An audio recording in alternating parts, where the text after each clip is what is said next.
Daughter for sale, chief minister office के बाहर। और ये पुरानी तस्वीर नहीं है, ये मरियम बीबी की तस्वीर लगी हुई है बाहर बैनर पे। इट मीन्स कि ये इसी दौर की बात है।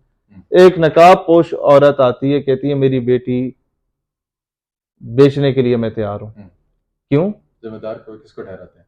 हुकूमत वक्त। क्योंकि हुकूमत वक्त क्या करती है, 10 अरब रुपए आपको तालीम का बजट चाहिए, मुफ्त किताबों का, आपने नहीं दिया।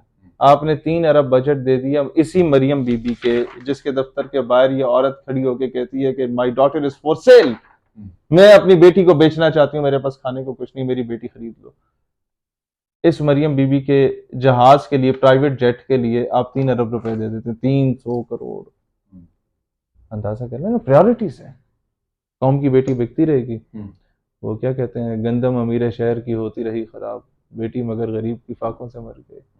कि बुज़दिल और बगैरत और अंग्रेजों के बूट पॉलिसी हमारे ऊपर काबिज है। अगर वो ना हो तो रूल्स ऐसे बन जाएं कि आपका मुल्क सुधर जाए। हाकिम वक्त अगर बंदे का पुत्र होता है ना, तो फिर लोगों को घरों में कुंडियां नहीं लगानी पड़ती, दुकानें खुली छोड़ के भी वो चले जाते हैं, कोई चोर नहीं आता।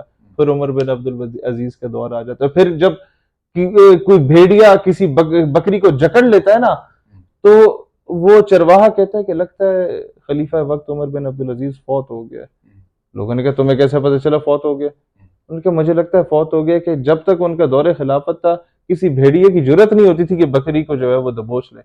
इतनी देर थी उसके कहने में कि 2-4 मिनट बाद बहुत दूर से एक बंदा आता है और मस्जिद में ऐलान करवाता है कि खलीफा वक्त फौत हो चुके हैं।